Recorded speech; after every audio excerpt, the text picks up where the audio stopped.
똑똑똑. 지금 누군가가 볼펜을 딸깍거리는 소리. 옆 사람이 쩝쩝대며 밥을 먹는 소리. 냉장고 모터가 웅웅거리며 돌아가는 소리. 남들은 듣지도 못하고 신경도 안 쓰는 그 아주 작은 소음들이 당신의 귀에는 마치 천둥 소리처럼 꽂힐 때가 있지 않나요? 책을 읽거나 일을 하려고 해도 그 소리가 뇌를 뚫고 들어와서 도저히 집중을 할 수가 없고 심지어는 가슴 속에서 뜨거운 분노가 치밀어 오르기도 하죠. 대체 왜 저런 소리를 내는 거야? 나만 이렇게 예민한 건가? 혹시 이런 생각 때문에 스스로를 괴롭히고 계셨다면 지금 당장 그 자책을 멈추셔도 됩니다. 이건 당신의 성격이 까칠해서가 아닙니다. 당신의 인내심이 부족해서도 아닙니다. 오히려 이것은 당신의 뇌가 남들보다 월등히 높은 처리 능력을 가졌다는 강력한 증거니까요. 오늘 영상을 끝까지 듣고 나면 당신을 괴롭히던 그 소음들이 전혀 다르게 느껴질 겁니다. 그리고 영상의 마지막에는 이 예민함을 남들은 절대 가질 수 없는 천재적인 재능으로 바꾸는 아주 구체적인 방법까지 알려드릴게요. 그러니 지금부터 딱 8분만 제 목소리에 귀를 기울여 주세요. 이 이야기는 단순한 위로가 아니라 철저한 뇌과학적 사실입니다. 자, 우리의 뇌 속에는 센서리 게이팅이라는 문지기가 살고 있습니다. 쉽게 말해서 뇌로 들어오는 정보의 양을 조절하는 일종의 거름망 같은 건데요. 보통 사람들의 뇌는 이 문지기가 아주 일을 잘합니다. 중요하지 않다고 판단되는 소리들, 예를 들어 시계 초침 소리나 창밖에 차 지나가는 소리 같은 건 뇌가 인식하기도 전에 문지기가 알아서 차단해버리죠. 이걸 전문 용어로 습관화라고 하는데요.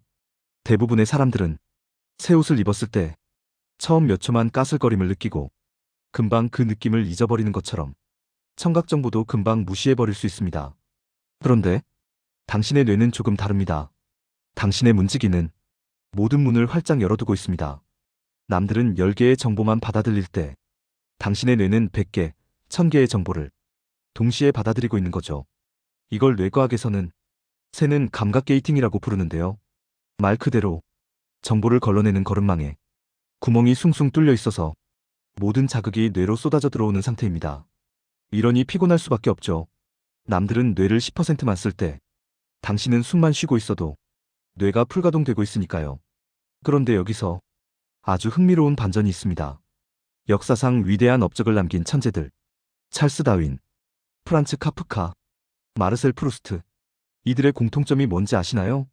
바로 극도의 소음 민감성을 가졌다는 겁니다. 진화론을 쓴 찰스 다윈은 집 밖에서 나는 소음 때문에 연구를 못하겠다며 방 안에 방음벽을 설치하고 숨어 지냈고, 소설가 프루스트는 윗집에서 나는 발소리가 너무 괴로워서 천장에 코르크 마개를 붙여놓고 글을 썼다고 합니다. 이게 무슨 뜻일까요? 외부의 자극을 차단하지 못하고 모조리 받아들이는 그 뇌의 특성이 오히려 남들은 보지 못하고 듣지 못하는 것들을 연결하는 창의성의 원천이 되었다는 겁니다. 당신이 소음에 예민한 건 단순히 신경질적인 게 아니라 세상의 데이터를 남들보다 더 고해상도로 받아들이고 있다는 뜻입니다. 자, 그렇다면 이제 중요한 건 이 능력을 어떻게 다루느냐겠죠? 계속해서 고통받을 것인가? 아니면 이 예민함을 무기 삼아 천재들의 영역으로 들어갈 것인가? 지금부터 당신의 뇌를 지키고 오히려 더 똑똑하게 사용하는 3가지 방법을 알려드릴 텐데요.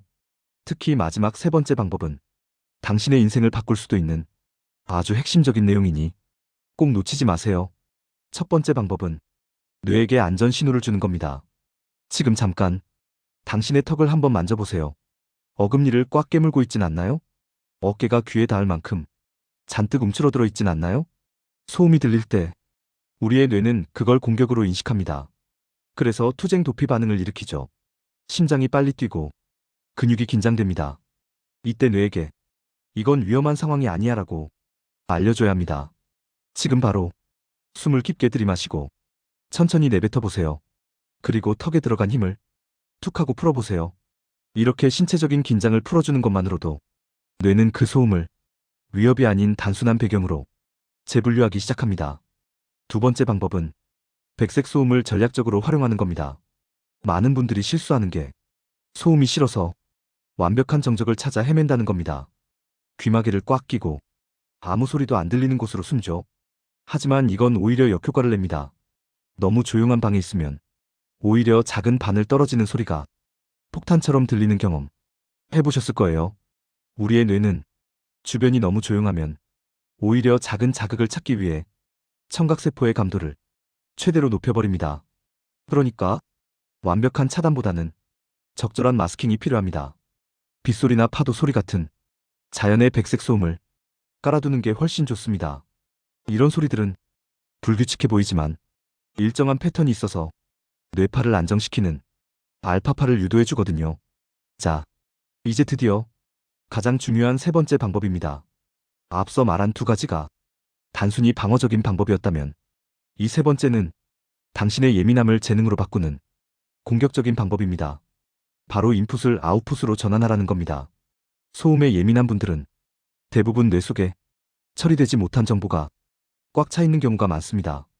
물이 가득 찬 컵에 물 한 방울만 더 떨어져도 넘쳐 흐르는 것처럼 이미 뇌가 포화 상태이기 때문에 작은 소음에도 폭발하는 거죠. 이럴 땐 뇌 속의 에너지를 밖으로 빼내야 합니다. 지금 당장 노트와 펜을 꺼내거나 스마트폰 메모장을 켜세요.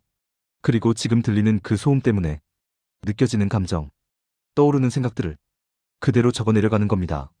저 쩝쩝거리는 소리가 마치 진흙탕을 걷는 소리 같아서 내 기분을 끈적하게 만든다. 이렇게 아주 구체적으로 묘사해보세요.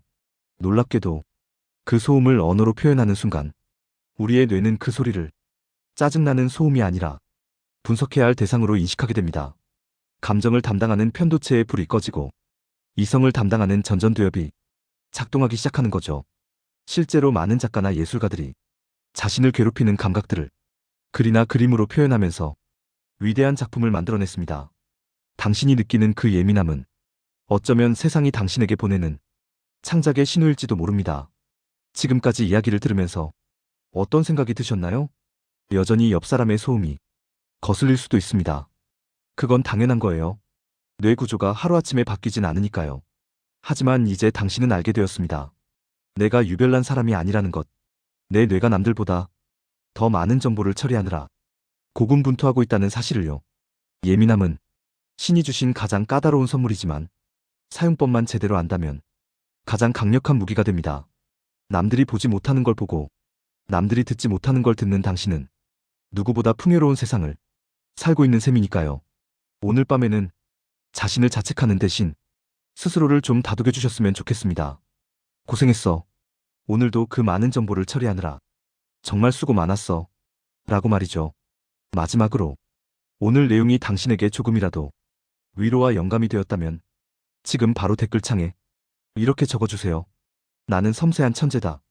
이 짧은 문장을 직접 적는 행위가 당신의 무의식에 새로운 정체성을 심어줄 겁니다.